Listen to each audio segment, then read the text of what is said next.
Oh my god, it's a flashbang.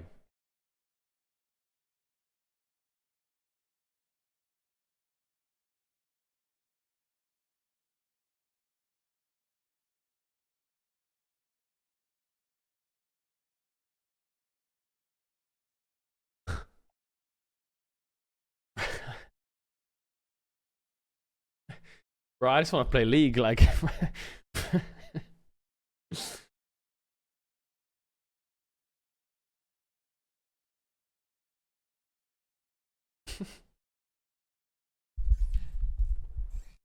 Should we wait until it actually comes out? 2024 gameplay spotlight. Here we go, the video.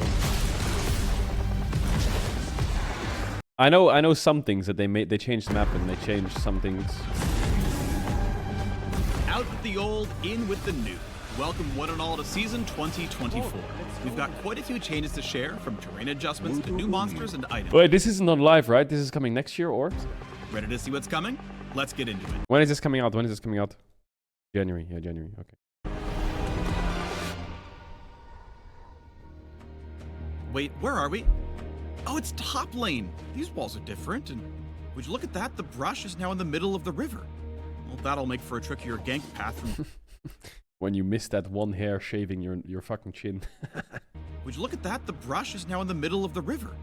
Well, that'll make for a trickier gank path from jungle, so you top laners can focus more on your lane opponent instead of hungry junglers.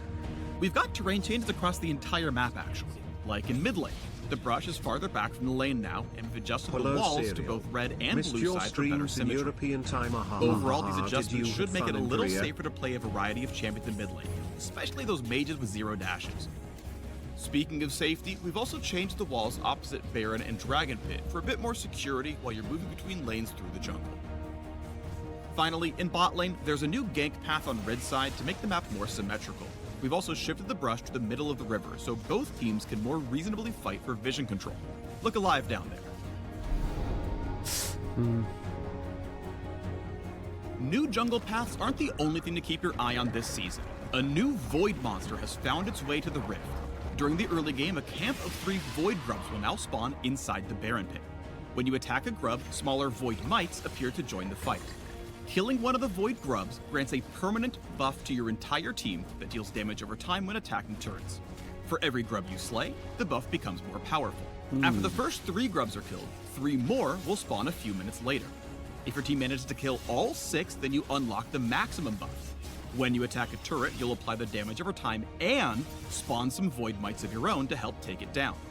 Keep in mind that these grubs are an incremental camp, not all or nothing. So slaying even 1 can give your team a small boost and keep the enemy from collecting all 6. At 14 minutes, any remaining grubs disappear and the beloved Rift Herald enters the game with a fresh new look. Maybe they're born with it, maybe it's the hideously vile influence of the Void from whence they came. If you slay the Herald, you can summon them as before to march down lane and whack turrets. Or, any member of your team can hop on board to play Summoner's Drift, steering the monster as they charge forward like a battle sled. Ramming Herald into a turret this way deals some extra damage, and you can run into enemy champions to damage and knock them up. On collision with terrain or a turret, the driver pops out nearby, and the ability to steer goes on cooldown. Don't let Baus don't let Baus play the game when this shit's available, bro. He is gonna be fucking drifting into their base with this and drifting out of it with Sion ult. This cooldown resets if you hit a turret, but takes longer if you hit a wall. All aboard the Shelly Demolition Train. Now let's talk about... what was that?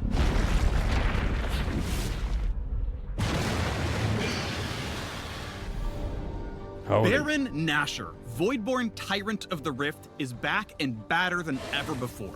When he enters the game, you'll know it. Baron takes one of 3 forms when he emerges. Each form provides the same classic buff, but alters how he fights and determines the shape of his pit. But wait, there's more. With Baron's entrance, the Void's influence spreads across the map, infusing the Scuttle Crab, Brambleback, and Sentinel with dark power. Voidborn Scuttle Crab becomes tankier and tougher to kill. On death, she sends out a massive burst like a Scryer's Bloom, revealing all enemy champions and wards in a large area. Bet you didn't see that coming. Likewise, the Voidborn red and blue buff require a little more muscle to take down, but in exchange, they grant the buff to every teammate who's alive at the time. So no more fighting over who gets blue buff, alright? Well, that's super strong, though. Speaking of cool new buffs, let's talk Infernal Rift. All versions of the Elemental Rift have been refreshed to accommodate the new base terrain, with Mountain Rift losing a few walls that didn't quite fit anymore. But we've changed up Infernal Rift completely. We don't have gameplay footage quite ready at this time, so let me paint you a word picture. Instead of a burned out fire escape, Infernal Rift will scatter infernal cinders all across the map. Picking up these cinders gives a small burst of move speed and a stat buff.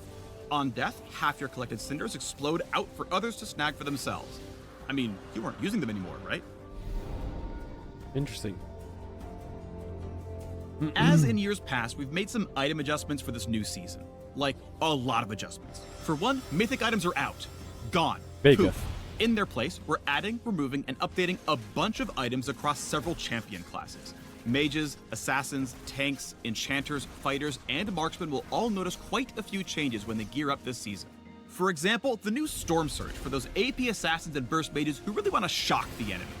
In addition, we've overhauled the support quest items. Supports now have a singular item they pick up at the start of the game with minimal stats. You earn gold with this item by executing minions of any type for a flat amount, or hitting enemy champions with abilities or attacks. At the middle tier, you unlock refilling wards as before. And when you reach the final tier, you can choose between several upgraded items to suit your playstyle. Whether you prefer protecting your carry or more aggressive support tactics, we've got you covered. While you're running around the new map with new monsters and new items, you should keep an eye out for old grudges. We've added a handful of champion quests that will trigger champion when quests certain are cool. champs are in the same game. Defeating your quest rival on the enemy team will grant a tiny buff. While it won't significantly impact the game, bit of lore. it'll be a nice reward for your Renekton mains to finally stick it to Nasus. Many of the changes we've made this year are aimed at making gameplay mechanics and They systems removed easier stopwatch. to understand. This goal includes a lot of adjustments mentioned previously, I or heard they smaller removed changes stopwatch. like simplified tooltip language. We also just want to make it feel better. They still have to be on the Zhonya's, Rift. but it's on Seeker's Listen arm guard. It's not on closely, and you might stopwatch. notice the music changing throughout the game based on where you are or what you're doing. Baron boss music, anyone? And now you can celebrate or commiserate with your teammates in a language everyone understands, the fist bump. Okay, that was a lot to cover. In summary, new terrain means new gank paths in every lane, Void Grubs are now a thing, you can now drive the Rift Herald into battle, Baron looks scarier, and the Void is everywhere. Infernal Rift is totally changing, there's a bunch of new items, some champs are bringing their beef onto the Rift, and fist bumps explode into sparkles and fireworks. Phew, got all that? Good. If you want all the nitty-gritty details, we unpack everything in the article linked below. So study up, friends, and we'll see you in January when Season 2024 kicks off. I like the changes. I like them. I like the changes. I think in the last few pre-seasons, the changes weren't big enough to make anything happen. All that happened was items would change or dragons would change. I like that they've just fucking thrown the whole game out the window. I think the biggest thing that I like the most is mid lane. That mid lane looks really good. I like mid lane being more open. That changes the game a lot more, I think. This looks... Did they make the map bigger or something? Is the map overall bigger? I don't get it. Like, this looks fucking huge.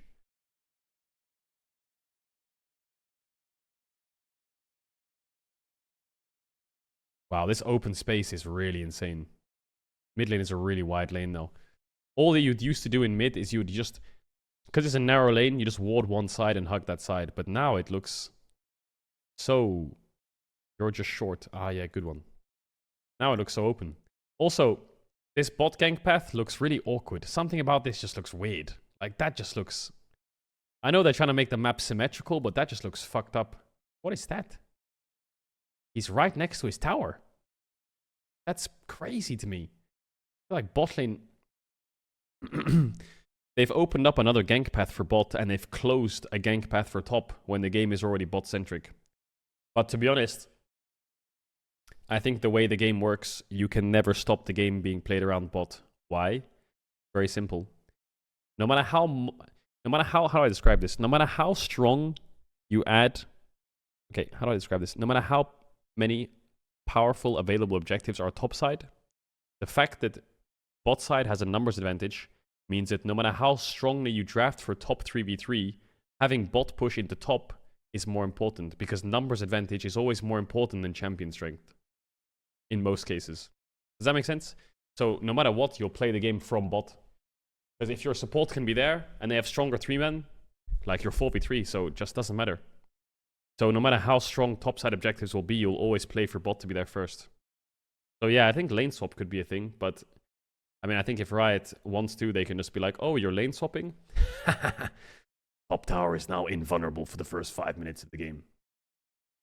I don't know, something like that. This, I don't know, this gank path looks really weird to me. I hate this gank path. Something looks really awkward about that. I know they're trying to make it symmetrical from blue side, but I would want to know where the vision cutoff is. Maybe if it's like here, it's okay. But this is... one ward stops it. Yeah, but I feel like this brush is really easy to control. So the thing that is scaring me about this one thing is this brush, right? If you're under tower bot, what you could do if you're losing bot is you could just freeze, hold the lane here, and jungle has to push out. If you have a pink Mr. here, Strimmer, just or a a little pink... reminder that vitamins are very important for you. So better start playing Suicune.